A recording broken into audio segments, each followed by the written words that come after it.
baseball world went crazy this week because it's been the number one topic. People are comparing Judge and Shohei. Who is having the better season?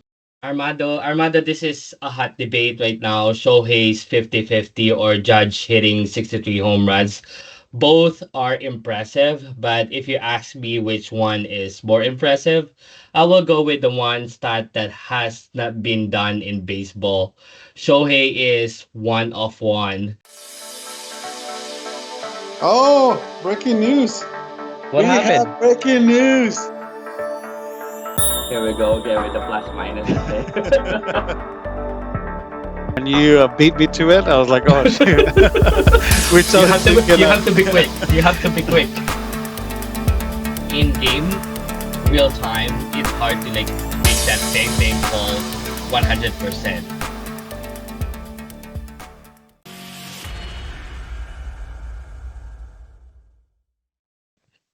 Hello everyone. Welcome to another episode of Saturday Sliders. Today is Saturday, August 31st. I'm Almar and I have Armando next to me. And let's talk baseball. All right. Well, let's get into the around the bases with this week's news in the major leagues.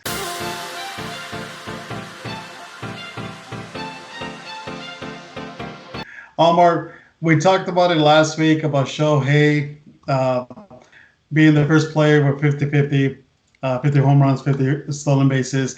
And apparently, baseball world went crazy this week because it's been the number one topic.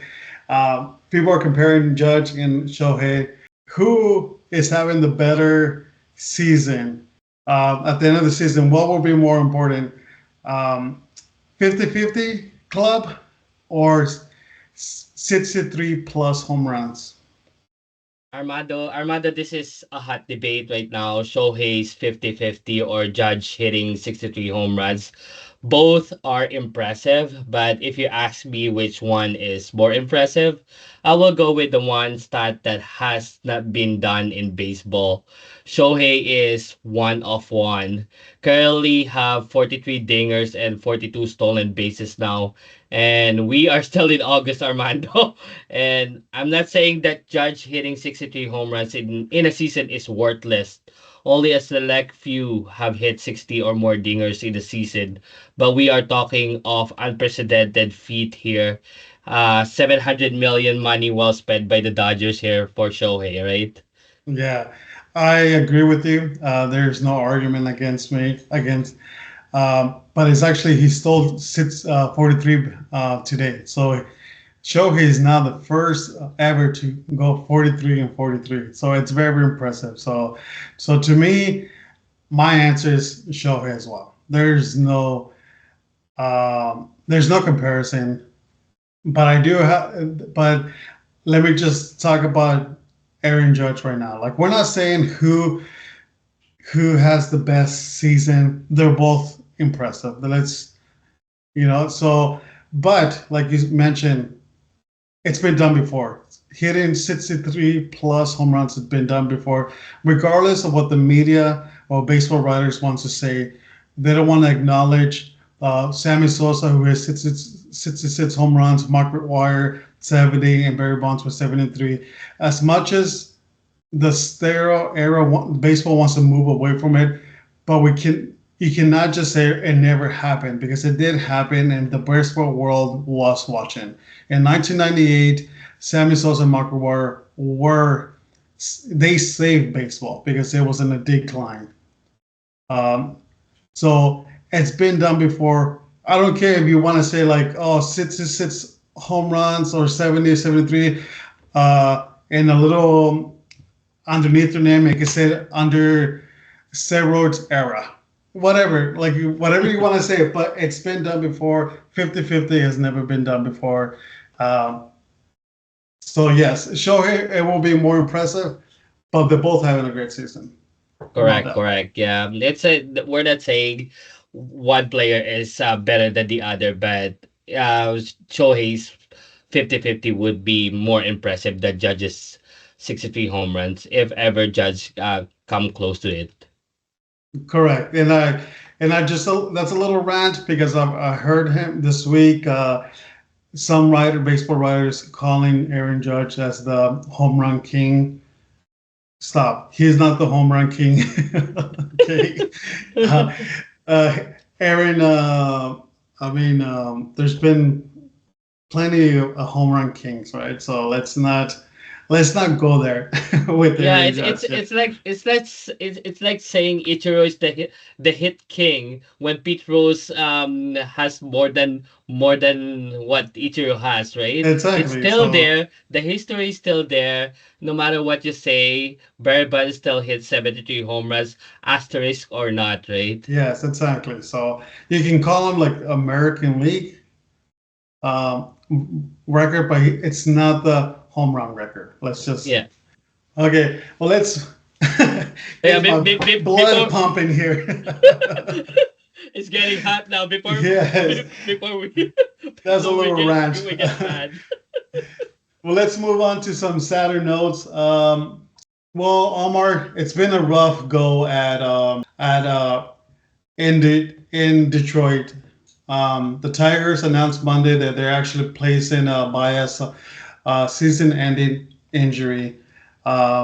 Yeah, like I guess last week they announced on Monday, but I guess he went to the manager uh, on Thursday saying he had a lingering pain in his hip, and he went under testing, and then they went on Monday. They announced that Detroit Tigers announced that he will be done for the season. So sad to see. What's your thoughts on this? We hope that Javi Baez comes back healthier next season. However, this is by far one of the worst signing in baseball. 6 year, $140 million. Javi has a WAR of negative 1.2 and a batting average of 0.184. There is a reason that the Tigers could not sustain their hot start to the season. Hopefully, Javi can regain his Chicago Cubs form that earned him this Right. contract. But yeah, it's been a terrible season for Javi Baez after signing this massive contract. Yeah, same here. Like it just keeps getting worse and worse. And um, what do you say? Like it's not getting any better with Bias in Detroit. He signed, like you said, he signed a 6-year contract. He definitely has not lived up to that contract. But I'll just say I don't like to see any sports any injuries. It's not what the game is for. I do feel for him, and this came after the Tigers and the Cubs had a series last week, and he had a standing ovation by the Cubs faithful. Obviously, they recognize what he did with the Cubs and winning the World Series there. So it's a beautiful moment.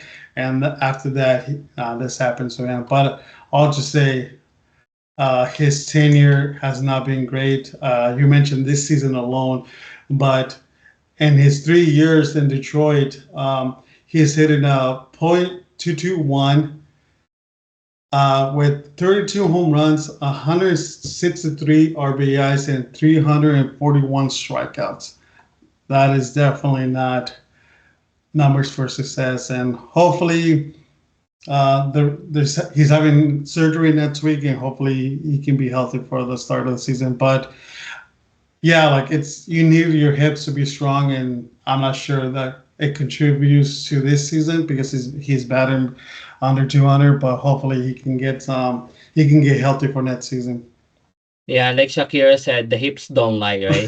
Yeah, very true. This is very true. Oh, that's awesome. And another topic, the American League Central race. 2 months ago, it seems like they were. It seems like there was not competition, but in the last 2 months, the Royals have been on hot. And I picked early in the season. We talked about the Royals, their players. Um, we there were a couple of players were a part of our curtain call. So like, but it was sad to see that 2 months ago, like in like mid June, they were just like underwater. I was like, oh, they're not going to make the playoffs. But all of a sudden, they have turned around their season, and they actually were one game behind. What do you think about this race right now? And let me add, Minnesota Twins are 2 games behind. Just when we thought that the AL Central was in the Guardians' bag a few weeks ago or a few months ago, like you're mentioning, Armando, the Royals and the Twins come back and are knocking on that door. I picked the Royals to win the division, and you, Yes, Armando, you picked did. the Twins. Both of us overlooked the Guardians, and we can take the L on this one if the Guardians indeed close out this AL Central. It will be fascinating to see which team emerges in to win this division. I'm still going with the Royals here, but these Guardians are solid. If they have the lead late in games, forget it, pack it and go. Closer class will shut the door, right? So it'll be interesting towards the end who wins this AL Central. Well, you know what's crazy is that the whole baseball world overlooked the Guardians. Everybody thought they were going to be a 500 team. 500 team. No one expected this under a new coach, and they have literally turned the franchise around because now they're contenders. They arguably they have the best closer in the league, and they have great pitching, great defense. Um, Small ball, I love it. Um, yeah, so this is it's been great for baseball, right? So, but I love this, especially in the last month. This is what you want to see. You want to see close games, close divisions. You want to see that the division winners hold that lead, preparing for the October baseball, right? So this is what baseball is all about. At this moment, if the playoffs were to start, we will see 3 teams from the Central. Who would have thought that? Right now, the Royals and the Twins have the wild card spots right now, so that's great for the Central after so many years of just being at the bottom. But yeah, we'll see. Um, it will be a great if Cleveland makes it. It will be a great story. Yeah, like I said, it's good for baseball. Like I said, the three of them are in postseason race right now. For the longest time, the AL Central is pretty bad. You have a winning division there that's barely above 500. Now three of them are above 500, closing out this postseason, which is good for American League. I love this. We love Yeah, this. exactly. Um, well, that's it for all the topics, main topics. But I do want to bring some highlights of also because it's been a busy week with in baseball.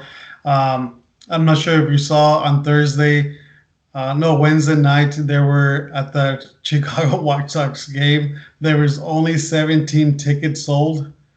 Only 17 people showed up to the game.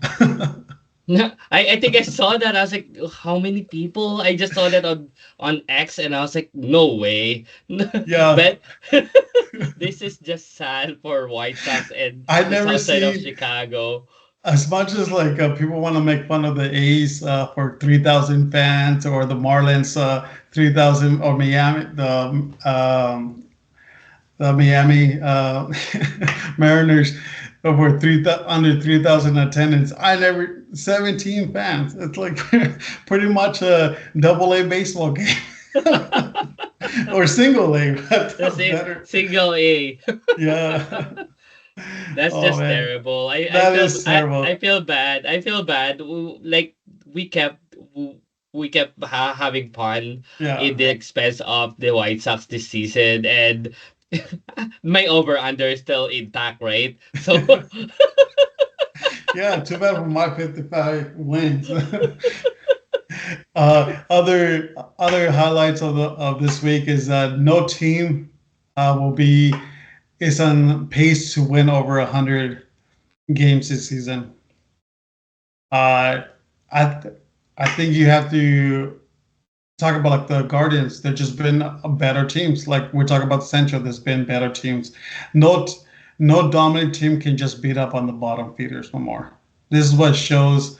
Um, and also the injuries the Dodgers have had. I think like they were the first team to win 80 games. I think they're on pace for 97. But if they were healthy all season, they would have definitely reached over 100 games. So there's no doubt.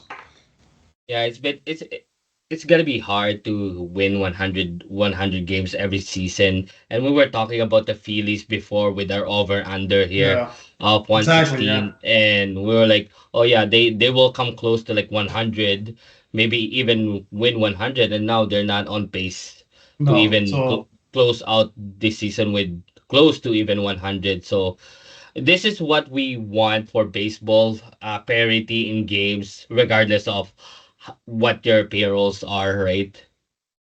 correct. 100%. And then the last one I want to highlight is Scooble is continuing his dominant season.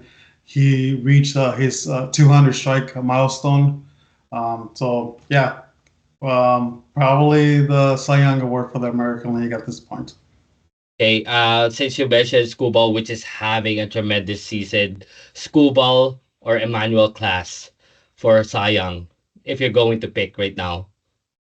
Oh man, that's a tough one.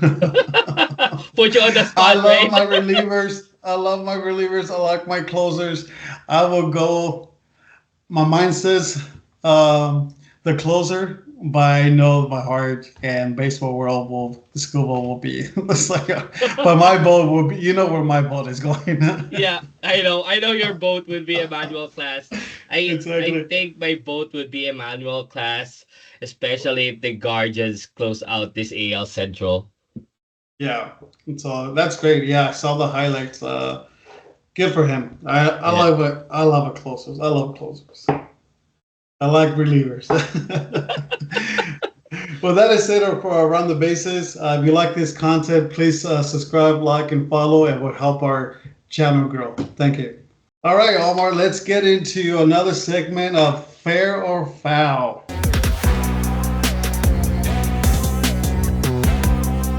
We introduced this segment a couple weeks ago, and it was a fun segment. For our first segment, it was announced this week. O'Neal Cruz is moving from shortstop to the center field.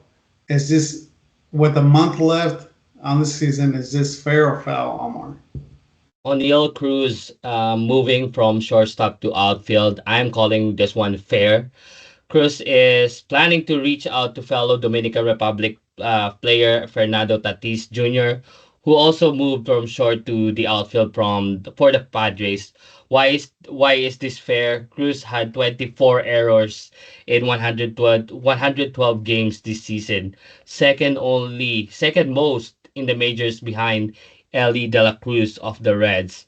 In 6 games from July 27 to August 2, according to ESPN, Cruz committed 7 errors, including three in a loss to Houston on July 31st. Management have a job to do, and that is try to field the best team out there. If you're costing your team's runs, they will make every necessary adjustments. We have seen this numerous times, Armando. The Jays did it with Lourdes Gurriel Jr. before, who moved from second base to left field. It feels like a demotion, but it is really not, Armando.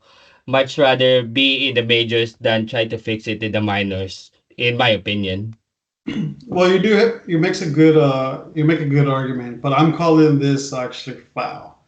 Well, the reason is that he has never played outfield. Oh no, like he has never played center field, and only has one game. 2 years ago, no, last season he played right field for one game of the season last year. He has never been. He's been in shortstop all his life. So this is and to put him in center field, that is completely foul. I get it. The 27 errors 24, 24. 24 on the season. I get it, and especially when you have 12 errors in the last 28 games, that is not acceptable at any level. But I just think you cannot put him at the hardest position in the outfield. Put him in, try to hide him in the corners, or DH him. He's having a good season with a bat. Maybe do that, try to hide him, but obviously he's known for his power. Um, but yeah, you just cannot put him at center field with 1 month left in the season. So I know they're in fourth place in the division. They're not. I don't think they're in the chase for wild card. This is a team that they're getting better they're getting better every year, but this is completely foul. And I think Tatis he went to right field, right? Yeah, he's in the right field. Lourdes Gurriel Jr. went to left. So like, Yes, yeah, it's fair that you said he could have moved on the corner outfields. That's understandable, Armando, because center field is a lot harder to navigate because it's the number one priority outfield, right? So moving exactly. him on the corners will be better if they moved him, but for myself, that's why I called it fair. It's because the amount of errors that he has in playing short. And I think also you mentioned it, Ellie De La Cruz. He also has a lot of errors, and I think it's just because you're a young player. You have a massive cannon, which a Cruz has as well, and you're trying to instead of just like, that run is too fast. You're trying to be hero, right? And you're just throwing the ball like a cannon. You're hurting your team. I get it, right? So, but especially to me, like, holy cow, not everybody can play outfield. Not everybody is bets can play any positions, Yeah. and so Well, we've played ball before, baseball, and even mm, slow pitch before. I have a question here with the height of Ellie De La Cruz and O'Neal. Is it harder for them to get low on the ball when they're picking up those baseball? I think yeah. that's probably one of their He Cruz. I'm not sure how tall is Ellie, but Cruz, he's 6'7". He's the tallest shortstop in history to ever play that position, right? So at least when they started recording this stats, right? So I think for Cruz, it's probably a little bit. O'Neal, it's probably a little tougher to reach down, right? So on a regular basis, right? So like I definitely when especially when I played like back to back games at second, I was like my back was sore. Like it's kind of like my lower back was sore, right? yeah. Especially when you play in that many. So I can't imagine for Cruz, right? So maybe that is a reason why. So Yeah, the because height. the only shortstop that I've known that's around that height was Alex Rodriguez, but Alex Rodriguez were around six something only, right? Yeah, Don't quote six me on three. it. Yeah, I think it Yeah, was six so three or six mhm, four, something like. Yeah, he yeah, was tall, right? So but not everybody's bet. I would have loved, like I said, I would have loved if he was just a DH for the rest of the season, and maybe that's something that his coaching staff could say. You know what? We want you to practice in outfield. Maybe join a winter league back at home or stay in the states. A lot of people, especially young players, they join a winter league and work on those fundamentals that you need. So that's what I would like to happen. yeah. I would love. I love to commend O'Neal for moving in the outfield. Most young hitters, young fielders doesn't even want to move, even as if their team asks them to move from shortstop to second, they're really reluctant to move to other positions. And he moved to outfield with no problem. Yeah, I love what he did. Good yeah, for sure. professional baseball player. Yeah, so and obviously I want to touch. He's still very young, so he has a long career if he can work on those fundamentals, right? So, well, let's move on. Omar, last week we talked about Joey Votto retiring, but is it fair or foul that the Jays did not call up Joey Votto for the Red Series? Jay's not calling up Joey Votto for the Red Series. I am calling this one fair. Would everyone love to see Votto on the field against his longtime team, the Reds? Absolutely. At first, when I was reading up on this, I was in agreement with everyone because it was a long lost season for the Jays. Mhm. What is the Right. harm of bringing Joey Votto up, right, Armando? Yes, it would have generated buzz, ticket sales, and all that, but those are just peripherals. What message would it bring to the young Jays who are trying real hard just to make it to the bigs? Right. Votto was only hitting .143 in Triple A Buffalo. It will only be for publicity stunts. Votto not being called up actually worked for the best. Because as he retires, only playing for the Cincinnati Reds, Armando. Yeah. You make a good argument actually. And a good case actually. You changed my mind because I was gonna say foul. And this is my reason why. My reason why is I can see your brain turning. I was like,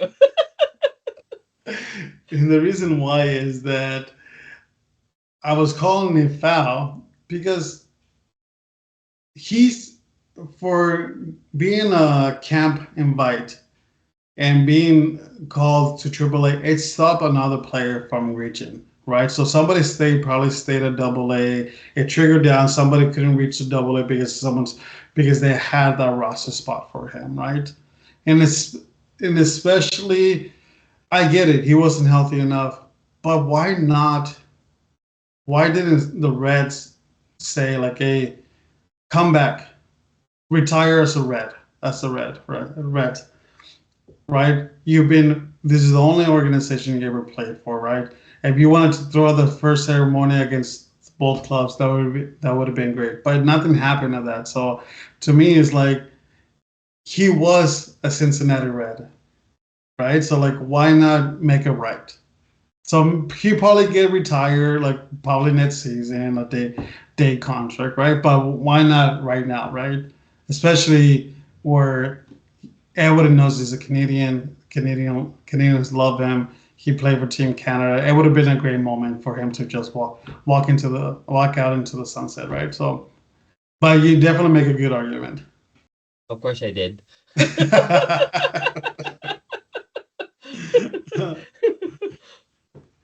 But anyways, let's let's move on. It was announced, well, not announced, but there was a statement made by Nick Castellanos. He wants to see owners be fined for if their teams has long losing periods. What's your thoughts? Fair or foul? Penalty for teams who chooses to be doormat. I'm calling this one fair, Armando. There is no excuse whatsoever for a franchise to not be competitive. It is the owner's choice, the management's choice to be garbage. They can't blame that, oh, because our team only have this and this such money. Look at the Tampa Bay Rays. Year after year, they sell their players, but hardly ever now since the 2010 that you see this team not in the playoffs, right, Armando? And Right. they have a bottom third payroll. I agree with this. Take the draft picks off to avoid tanking because what they do to their players anyway is sell on the deadline, right? Yeah, I agree with you. This is fair. I don't, and every league talks about this, right? Not just baseball, basketball has the same thing, football, right? Like, you shouldn't be rewarded with the first overall pick, uh, if you're just losing on purpose, right? So like, and fans know it. They don't want to go see a garbage team, right? Like we're as consumers, as fans, we're paying for the product, and when owners are literally making a profit of ticket sales, they're still making money regardless, right? So like why should they be rewarded for having losing seasons year after year, right? So I agree with you. You should not be rewarded if you're losing on purpose. Yeah, look, does MLB want like look at this Chicago White Sox with only 17 people in the Exactly. stadium? Like do they want this publicity of no one watching on a major league team. This is not what we want Exactly. as fans, right? And also, like, in everybody has a whole different structure. Like the NHL and NBA have the lottery, right? Percentage of balls, like, and that's how they do it, right? So NFL gets worse record. I don't know what's better, right? Like tanking so you can get the number one college prospect, right? So I don't think that's fair, but I definitely like a lottery system is actually a lot better because even if you're a 500 team, you get a certain amount of balls in the lottery, and you still have a chance to get to that price pick, right, or the top five. But you were still able to compete in and out of your respectful sports. Perfect. Well, let's go to the next topic. Did you see the Mariners and Rays series this week? Oh, that series. I did see that series, Armando. Sorry. Well, obviously, Randy Arozarena, he plays for he was traded at the trade deadline from the Rays to the Mariners. He's been there for a couple 6 weeks. Anyways, he has played multiple years. He got called up, obviously, with the Rays. But anyways, being a visitor, he's being criticized for going into to the Rays visiting locker room and hanging out with his former teammates and coaching staff. Is this fair or foul? Randy Arozarena chilling in the race clubhouse. I am calling this one foul. Come on, Randy. You got traded to the other team. Fraternize with your ex teammates during the batting practice, like everyone does, right? Or hang Yes. out with them after the game at a restaurant. I don't care what you do, but don't hang out on the clubhouse. We all know things have changed now, Armando. Everyone is buddy buddy now. Can you imagine if Jacoby Ellsbury went went to the Red Sox clubhouse after signing with the Yankees? No, no, no, No. no. There are things in sports that you cannot do, and this one is one of them, Armando. Oh, 100%. This is completely foul. A locker room is sacred. It's where bonding. It's like um, you talk about the other opposing team. You're bonding. You're talking about statistics, like what pitching to do. You're giving notes, like, oh, this pitcher is throwing this. The fact that Randy went into a secret um, locker room, that is completely. You just don't do that. You don't do that. Go meet in the hallways, right? So somewhere in the stadium, but you don't go into the locker room. You just don't know, like you said, after dinner or something, right? So in the hotels or whatever. Yeah, go But go you go just on. definitely don't go into somebody's your former team uh, locker room, talk to your skipper, think like everything's okay. Obviously, he didn't leave in blood. He got traded. It's part of the game, but you just definitely don't do that. And this reminds me of when Freddie he signed with the Dodgers. And the whole controversy with his agent not telling what the Braves offer, right? And obviously the agent wanted more money, and he signed. But it took him like half a season. He was still talking. Obviously, reporters were because they just came from winning the World Series. But like I remember, like the Dodgers players, some of the veterans like Kershaw, said like going to the media. I was like, Kershaw said like, yeah, they had a good team, but we have a darn good team here as well, right? So like enough talking about your old team. You're in a new locker room now. Yeah, it's Be a time to part of move this on. team. It's time to Yeah, move on, right? Yeah. yeah. Go hang out on the Tropicana catwalk, right? Exactly. Well, that is it for a fair foul. Let's get into our Giants and Jays updates.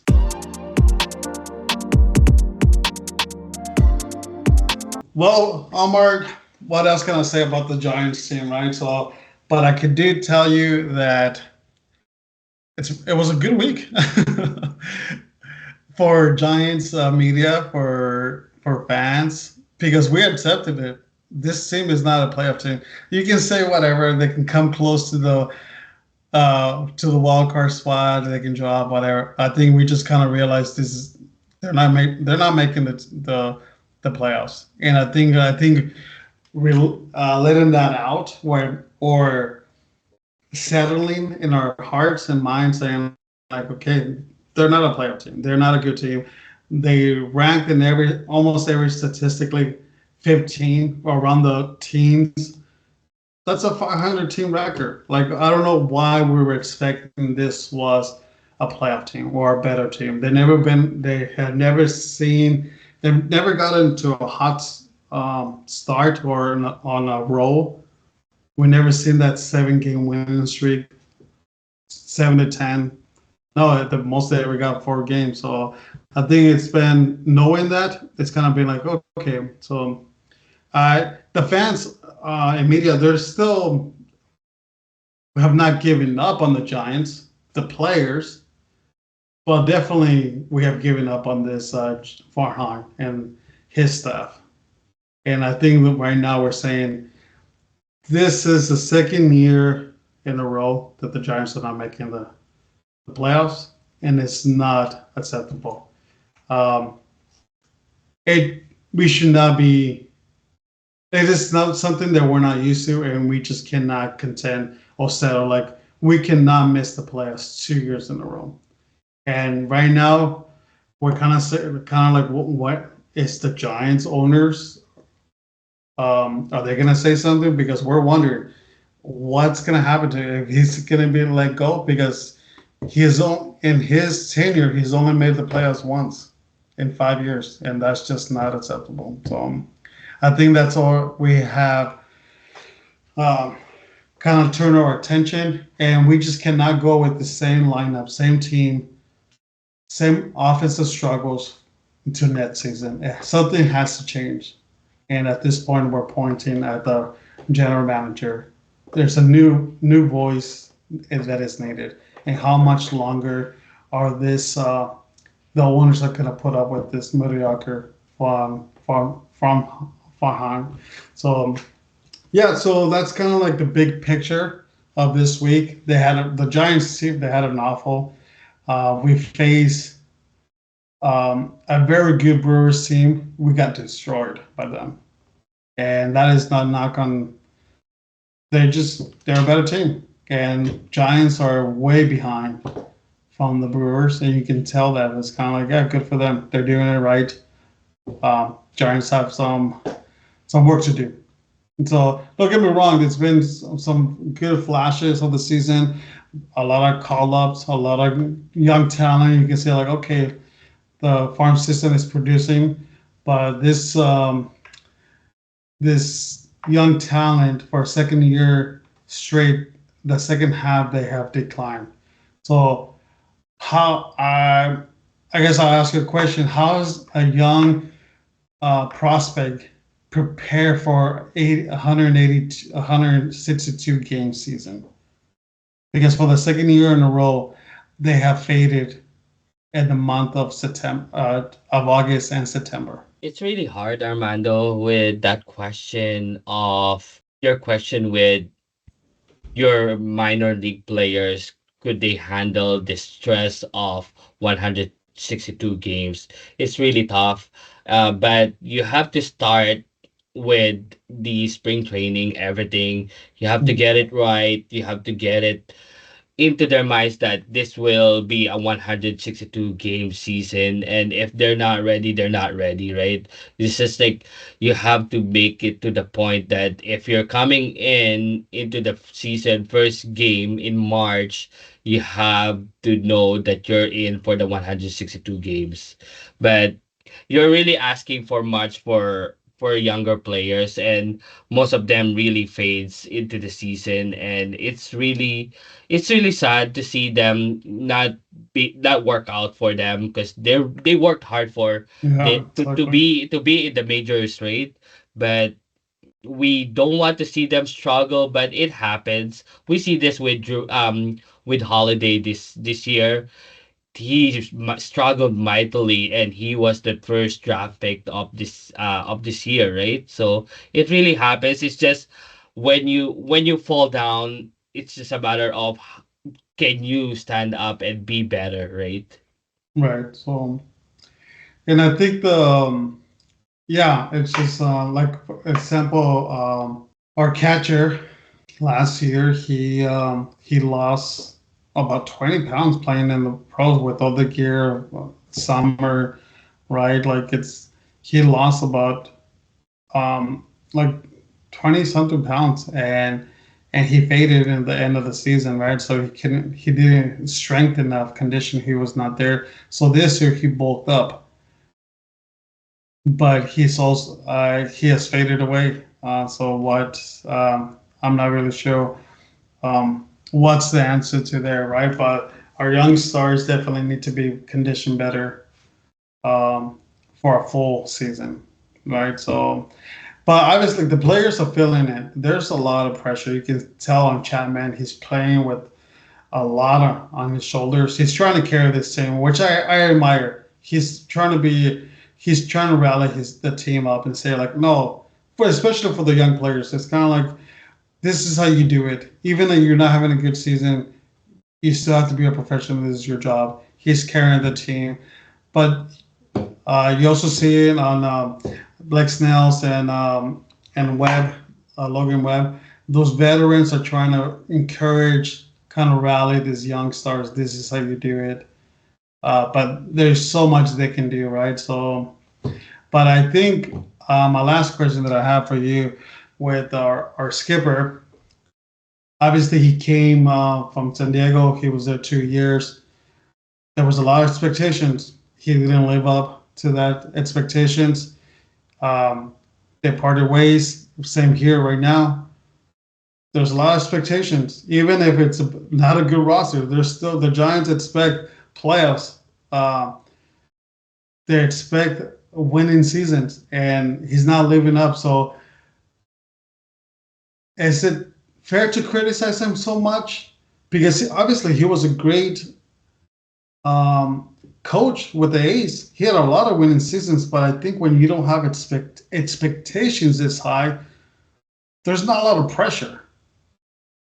But when you go to different markets, different teams where there are expectations, um, I think he just has a hard time. In my opinion, I don't know if it's true. I'm off base, but what do you think of my statement? Criticism, it comes with managerial position in baseball, especially when the Giants is your Giants are used to winning games. You're used to being in the playoffs. You're used to winning World Series. You had that 2010 run. So I agree with you.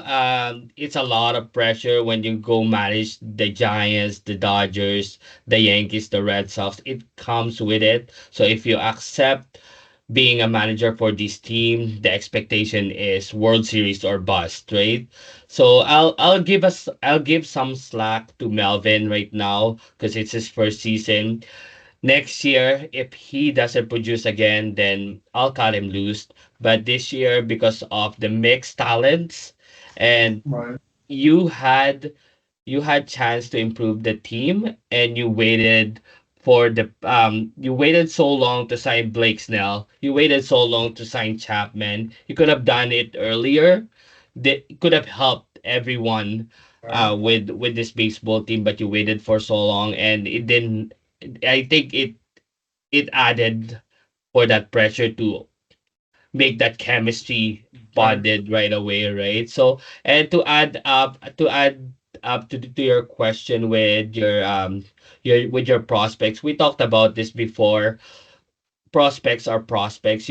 It's a hit and miss sometimes, right, and if you have a chance to trade these prospects for a foundational player who's been in the majors, do it right.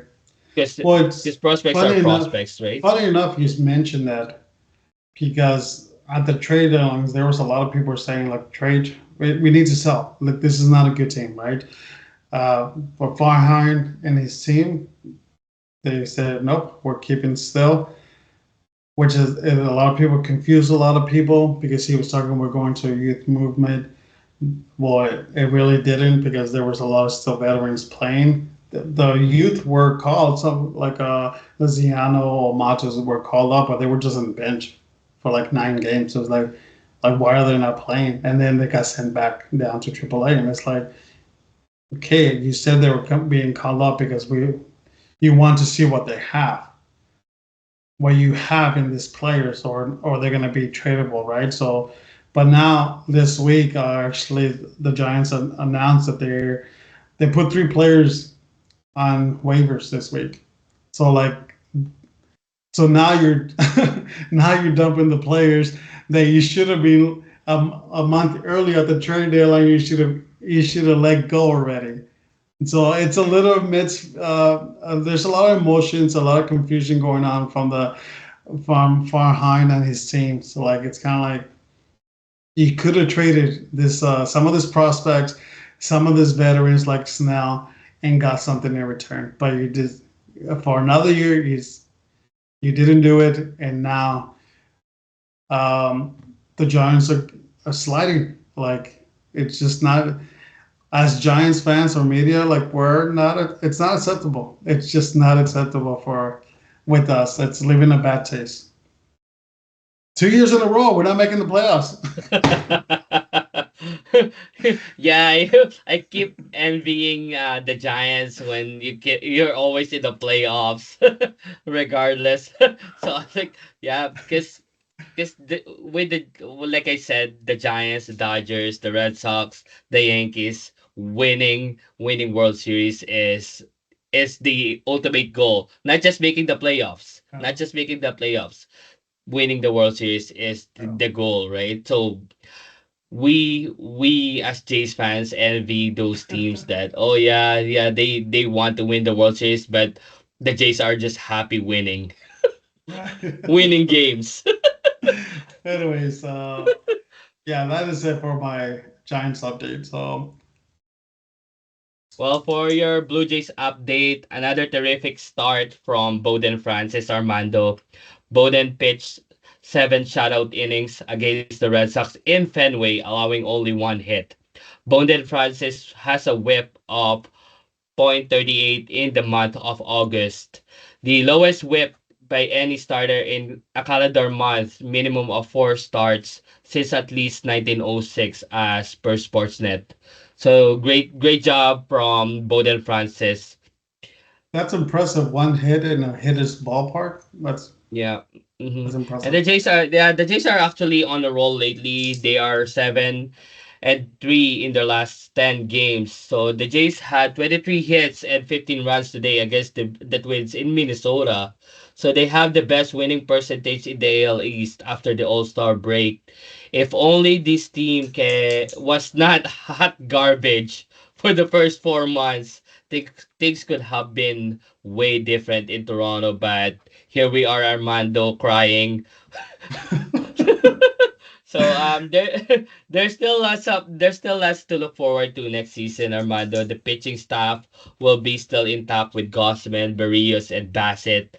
Their solid trio on top, and now with Bowden Francis pitching insane, he will surely be their fourth starter next year. The question will be if the Jays will re-sign first baseman Vlad Jr.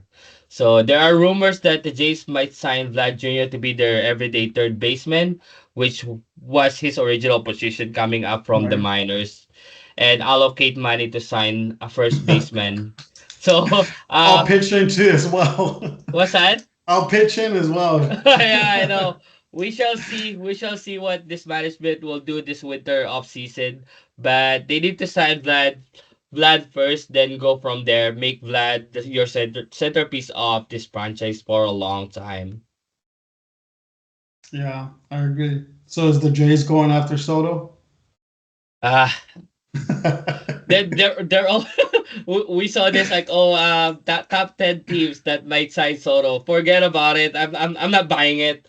Yeah. I don't The want to be Giants are another on the list Otani. as I don't. well. This week is like one of our the